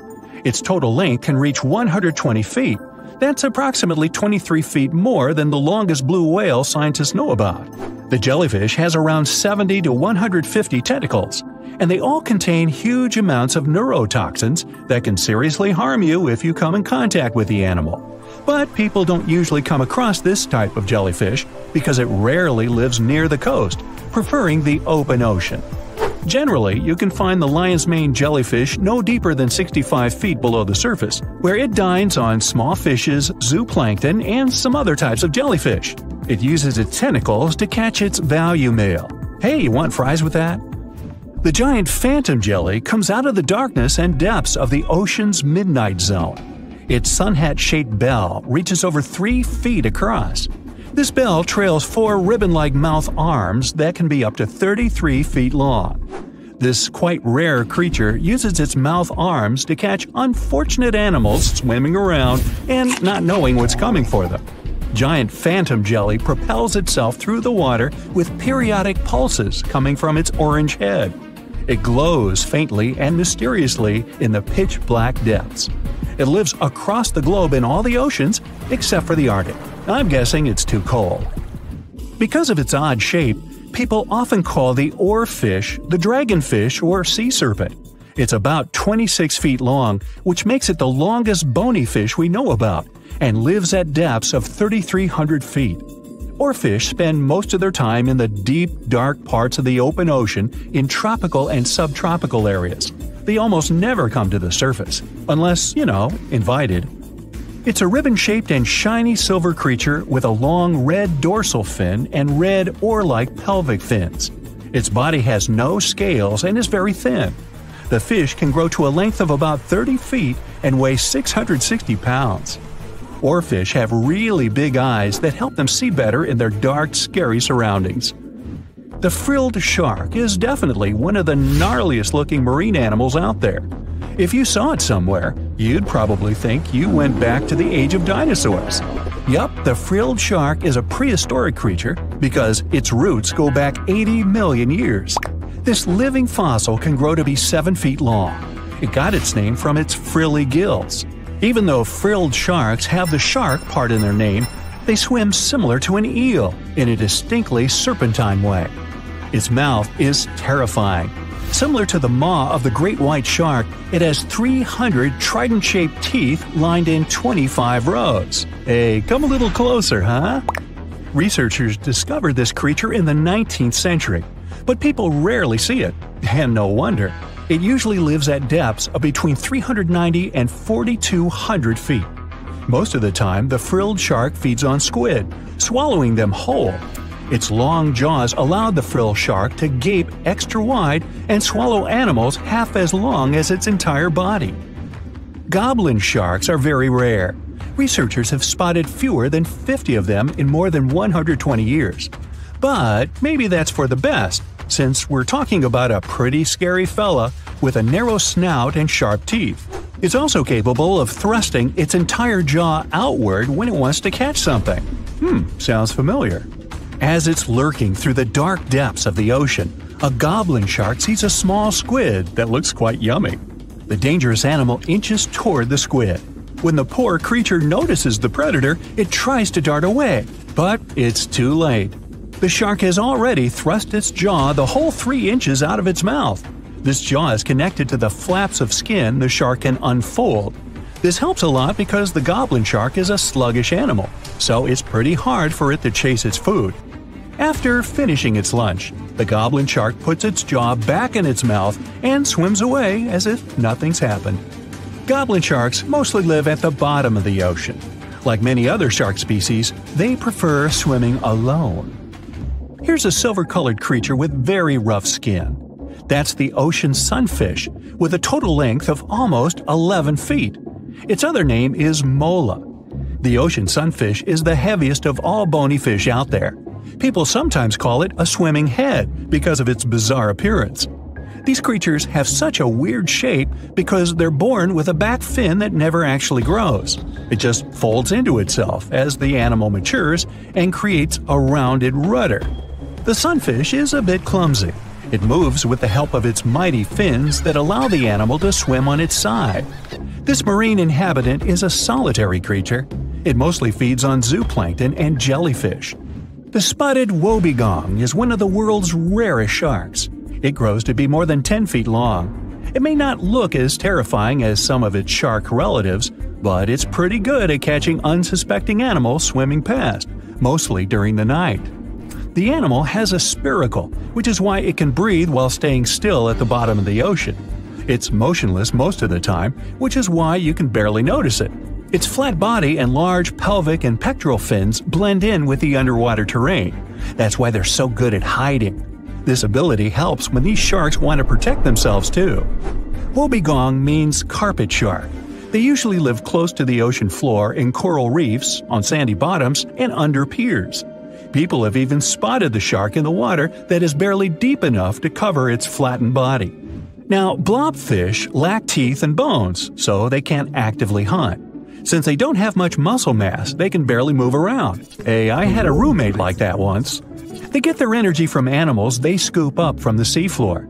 They also know how to conserve this energy. That's how it usually goes with deep-sea creatures. They don't have as much food as those animals that swim closer to the surface. Instead, they have special body mechanisms that allow them to save energy for the times when they don't have much to eat. Pressure at the depths where the blobfish lives is 120 times as high as that at the surface. That's why the bizarre creature looks like a weird gelatinous mass only when you bring it up to the surface. The pressure here is not strong enough to keep its body together. Hey, breaking up is hard to do. The white margin stargazer could compete with the blobfish for the title of the ugliest animal in the sea, don't you think? Now, this animal has eyes on the top of its head, together with an upward-facing mouth which the creature uses to hide itself in the sand. That's where it spends most of its time, with only its eyes protruding from the sand. It chills this way until some small animal passes by. It can lunge at its target incredibly quickly, literally within milliseconds. This creates a vacuum in the water that pulls in a crab, fish, or some other small, unfortunate animal. Another tactic involves venom. This fish has a venomous spine in its shoulder blade that helps with catching other animals and defending itself against enemies. Even though it's not related to the electric eel, the white margin stargazer can generate an electric shock as powerful as 50 volts. Ow! The Heikegani crab lives off the coast of Japan and has a distinct pattern on its shell that looks like a human face. More specifically, the face of an angry samurai, hence the nickname the samurai crab. The scarlet-striped cleaning shrimp is a natural hitchhiker. It stands on the sea floor and waves its long antennae for fish and sea animals to go down and pick it up.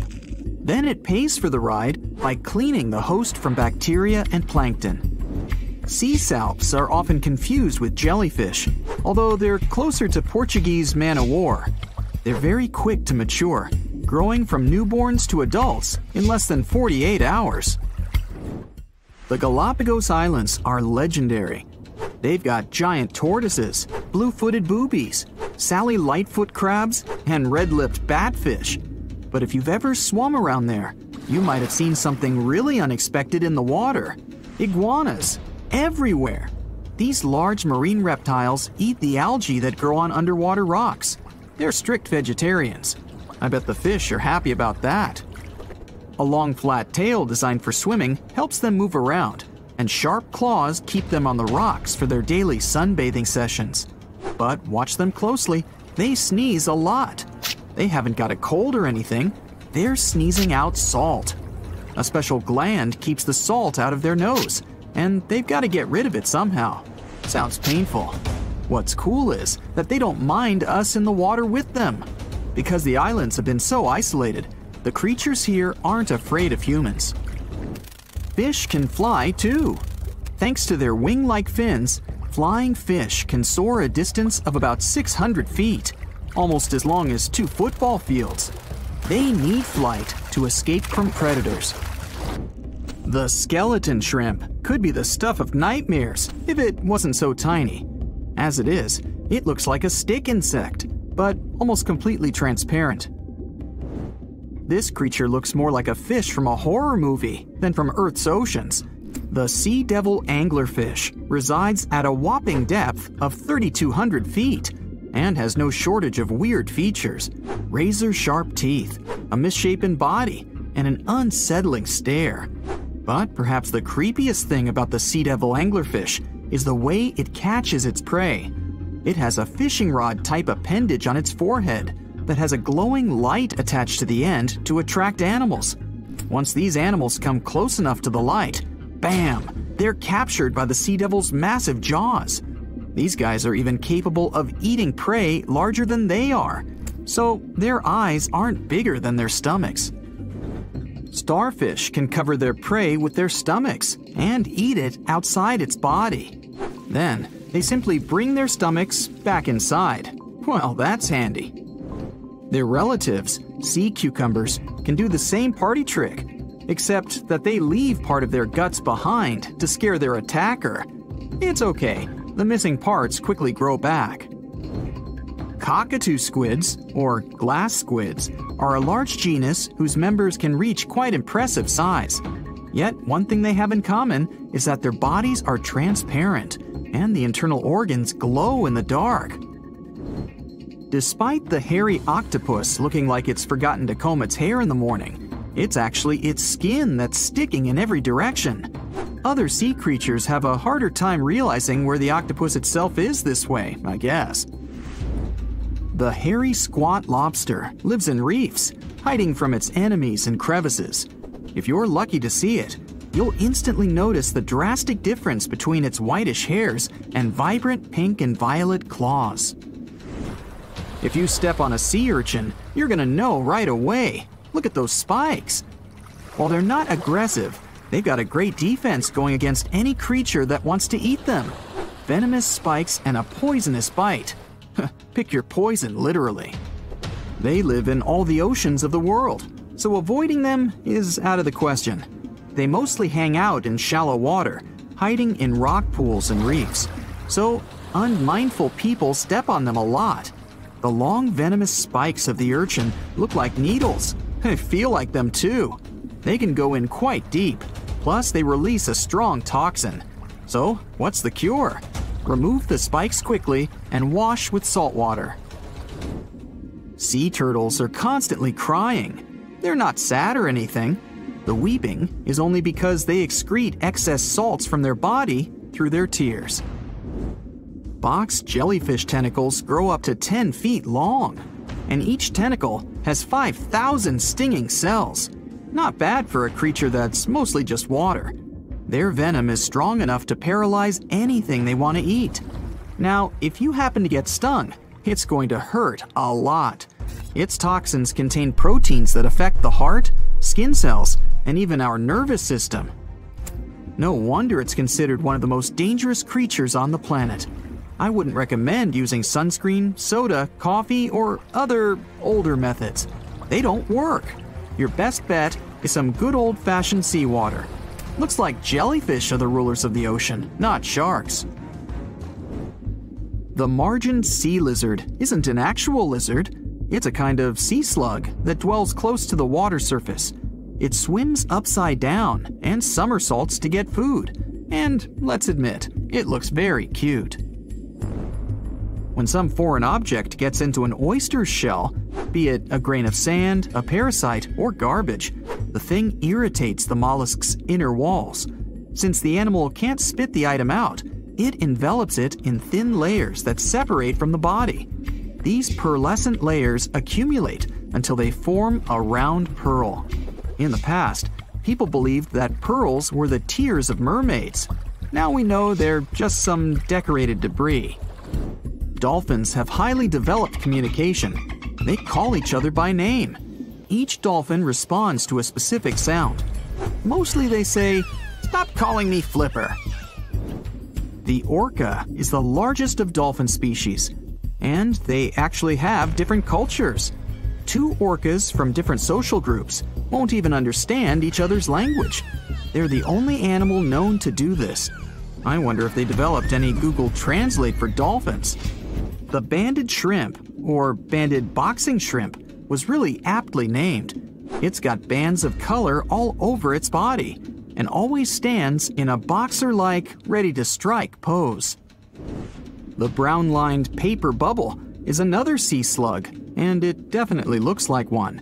It's got a special ability, though. It can quickly burrow holes in the sea floor, hiding from enemies inside them. The snakefish, as the name implies, looks a lot like a snake, but it has a very distinctive feature. It can walk on its fins.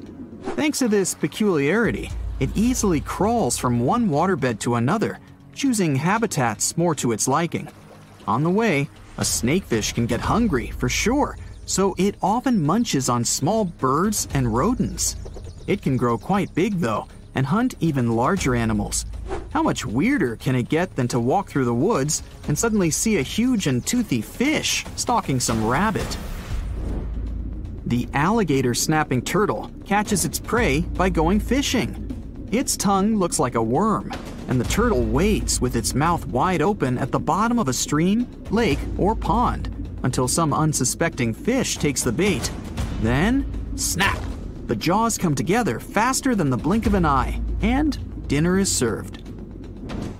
The mossy jellyfish is normally invisible in the dark abyss where it dwells, but when exposed to light, it will reflect it and shine beautifully. The black swallower might be small, but make no mistake, it could easily gulp down your favorite puppy. It can open its mouth extremely wide, allowing it to swallow prey twice its size. The African tigerfish will eat whatever it finds, and given its own size and that of its monstrous teeth, you can imagine it finds a lot of food. It mostly feeds on other fish, but when nutrition is scarce, it can jump out of the water and catch both insects and small birds right in the middle of the flight. It's not so big as to eat a human, of course, but the name should warn you that it can easily take a bite out of your arm or leg. Your brain controls your arms and legs, but with an octopus, each arm is actually kinda independent with its own special brain, held together by a bigger central brain. Kinda like the conductor of an orchestra. The central brain sends higher-level signals to each arm, saying things like, "Move to the left, there's a crab behind the corner," or "Touch this silly human's foot, let's mess with him a little bit." No matter how smart their arms and legs might be, an octopus still needs to look after them all the time. 450 million years ago, no, I wasn't around then, the sea level was higher, coral reefs started to form, the climate on our planet was stable and warm, not even dinosaurs were around yet.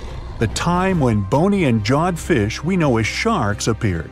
They've been dominating the oceans and making other marine creatures flee in fear ever since. Many of them, like great white sharks, have evolved and adjusted to life in the open ocean as hunters with a pretty high position in the food chain. They're less diverse today than before. One of the reasons is the asteroid strike from the age of dinosaurs. After it reduced the number of shark species, only smaller and deep-water kinds that ate primarily fish survived. They started getting bigger over time. Near the surface, sharks such as makos or great white ones develop faster movements and are somewhat between gray and blue to blend in with their surroundings. The epaulet shark can even walk on the land. It can't take a walk on the beach because it can't breathe outside of the water, but it lives on coral flats in shallow tropical waters, so it can walk in kind of a crawling motion. But deep down below, there are mysterious, alien-looking, often huge shark species that didn't come to the surface, which is why they didn't need to adjust to the new environment and different conditions. They haven't changed a lot through time, so they're some living fossils. These creatures mostly don't have 5 gill slits, the most common number, but 6 or 7. It's because there's less oxygen the deeper you go in the ocean, so they need more gill slits. Sharks on the surface evolved to have fewer gill slits. 6-gill sharks are the most primitive sharks we have today. Their skeletons are like those of ancient extinct sharks, and they can survive only in very deep waters. Like cats, sharks have a layer of reflective cells placed inside their eyes, which helps them see better in the dark, deep sea or cloudy waters. Sharks on the surface have big eyes because they evolved to hunt in the sunlight, so they tend to rely on their vision. Those that live in shallow waters have small eyes, so they can protect themselves from the sand. Like some other deep-sea creatures, 6-gill sharks also have bigger eyes to take in as much light as possible. They have more light-sensing rods, but don't distinguish colors that well.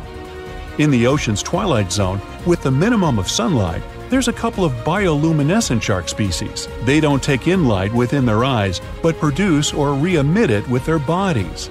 Their skin or organs have specialized cells that produce a soft blue-green light. Deep-sea creatures that produce their own light do that to attract their prey, deter animals from going after them, or, scientists think, communicate with each other. It can even help them to camouflage. They do it by hiding their silhouettes from animals going after them. They produce enough light to match their surroundings. The biggest luminous underwater creature is the kitefin shark, found swimming 980 feet below sea level, preying on groundfish or smaller sharks. It can grow almost 6 feet long and lives 3,200 feet below sea level. Deep-sea sharks are also bigger than those on the surface. The Greenland shark can grow up to 24 feet long, bigger than a great white. There's a thing called deep-sea gigantism. Creatures in nutrient-poor depths of the ocean grow bigger because, that way, they lose less energy as heat. The Greenland shark lives its life in slow motion. It has a slow metabolism and can go very long periods without food. With their slow pace, they evolved to live up to 500 years at depths of 7,200 feet. Sharks in shallow waters catch their prey relying on agility and speed, but for them it's easier because there's plenty of food on the surface. Deep-sea sharks, with less food and slower life rhythm, had to develop a different style. They're more opportunistic, definitely not picky, and don't care if their future meal is alive or not. Frilled shark, another living fossil from the darkest depths, hasn't evolved much through time, and they're one of the last of their kind, with all of their relatives already gone extinct. It grows up to 7 feet long, primarily hunts on squid, and catches other sharks and fish. It looks like a dinosaur, a snake-like face, a long, smooth, thin body that moves in a serpentine way. It can propel itself with the power of its tail and curl like snakes. They don't swim in a straight line like other sharks. Cookie cutter shark grows up to 20 inches. It got the name because of the way it feeds, biting off small pieces. It's a parasite creature, which means it feeds off bigger animals but leaves them alive. They have sharp teeth and sometimes even swallow those that fall off on purpose. Some researchers think it could be because they live in the depths that are nutrient poor. If they swallow the teeth, they could recycle calcium and other material from it. Prickly shark is a rare and unusual creature with many thorn-like denticles and 2 small dorsal fins. It lives mostly in the depths of the Pacific region up to 1,900 feet. Ghost sharks are not even real sharks, but fish closely related to them and rays. They have big pectoral and pelvic fins, 2 dorsal fins, pretty big eyes, and unlike their cousins, have a single external gill opening. Ghost sharks have slender tails and can grow up to 80 inches, silver to blackish color. They sometimes live in rivers and coastal waters, but also in the depths of the ocean of 8,200 feet or even deeper. They are pretty weak swimmers, so they tend to feed on invertebrates and small fish. Goblin sharks. Swimming through the deep sea, this creepy shark with a flabby body suddenly sees a small innocent squid. It goes toward it, but the potential snack notices it and quickly starts moving to dart away. It seems like the plan could work at first, but then the shark suddenly thrusts the jaw of its mouth and catches the poor little squid in a second. After the meal is finished, the animal simply fits the jaw back into the mouth and goes away as if nothing happened. This is possible because it has a jaw connected to 3-inch-long flaps of skin, which is why it can unfold from the snout. It can grow up to 12 feet long with a weight of 460 pounds. Scientists think goblin sharks are mostly active in the morning and evening. The shark has a long, prominent snout and specific sensing organs on it. It uses them to sense electrical fields in the dark oceanic depths. Seven-gill shark is a big cow shark, brown to silver-gray on top, white underneath, black and white spots, with a thick body, a small dorsal fin, and a wide, blunt snout. It can grow up to 10 feet long, mostly lives in the depth of 1,870 feet, but you can also find it in deep channels and bays. It can be aggressive toward humans if provoked, so don't. Like most deep-sea creatures, it's an opportunistic hunter that's not quite picky but likes to go after dolphins, seals, porpoises, and other marine animals. Megamouth sharks mostly live in the depths of 15,000 feet and spend most of their time in the dark, like me.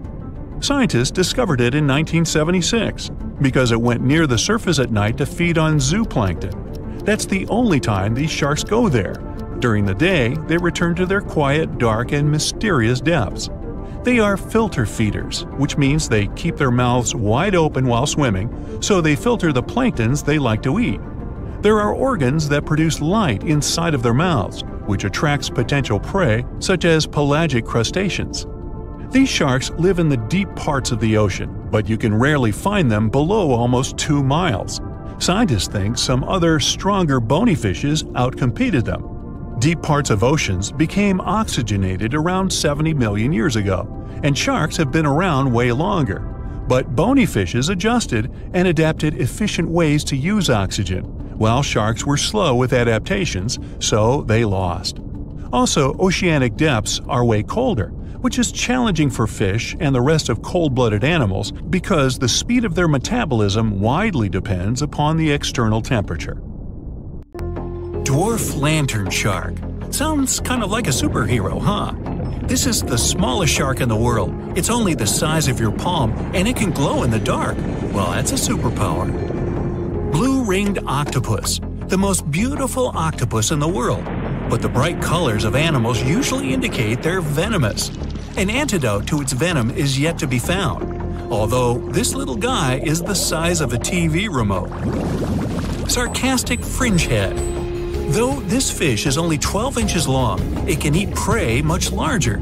Its jaw can open just like a dinosaur's. The sarcastic fringehead has been known to attempt to swallow a whole octopus. Hey, can't we all just get along? Red lionfish. This beauty has an incredible appetite. It can eat fish 2/3 the size of its body, and it hides the needles on its fins, which contain a potent venom. Striped surgeonfish. It has scalpel-sharp spikes on its fins, not to perform surgery, but to hunt. And unlike a doctor, it has venom on them. Black dragonfish. This is the only fish that can produce infrared light thanks to the chlorophyll in its eyes. It lives only at a depth of 6,600 feet, and you can only reach that depth in a special submarine. Reef stonefish. This genius of camouflage usually lies on the bottom and pretends to be a rock. Tourists can often step on it, and sharp needles on its back can easily cut even through the hard sole of a boot. Viperfish. This fish, the size of your forearm, has the largest teeth in relation to its head in the world. But you're unlikely to encounter it because it lives at a depth of 13,000 feet. Lamprey. These are parasites that stick up to other creatures and live off of them. Only these guys are 10 times bigger than the average river leech.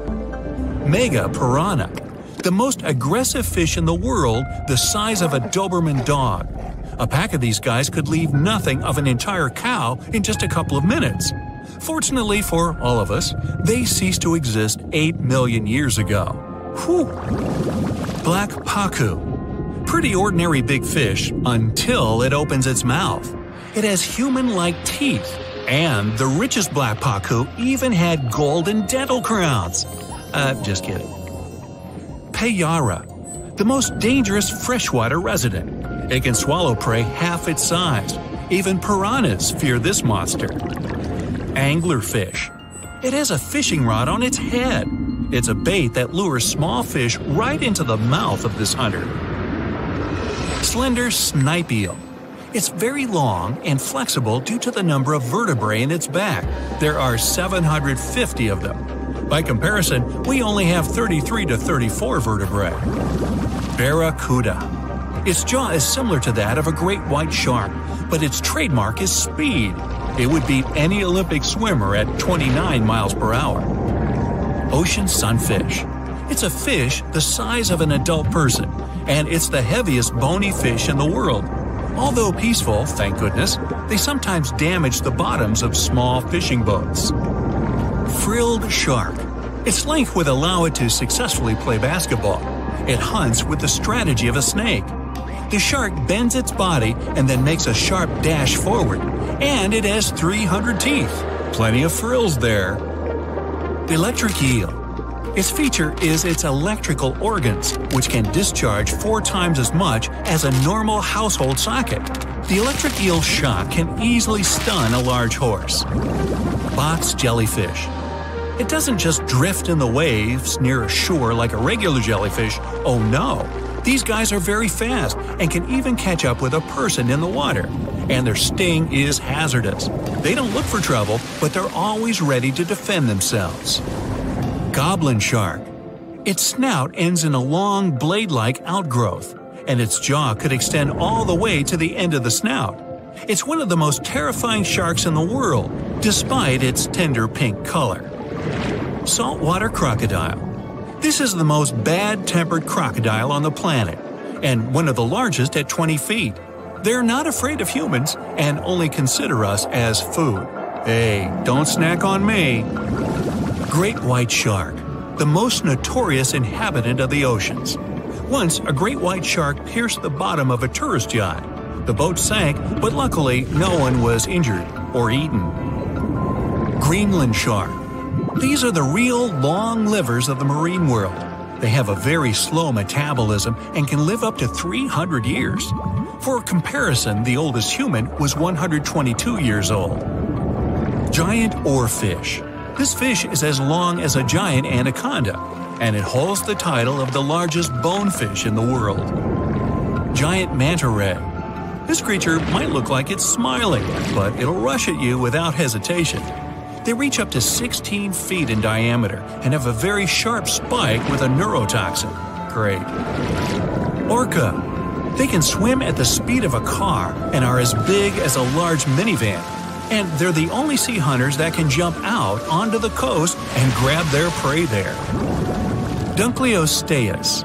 This guy was the size of a limousine.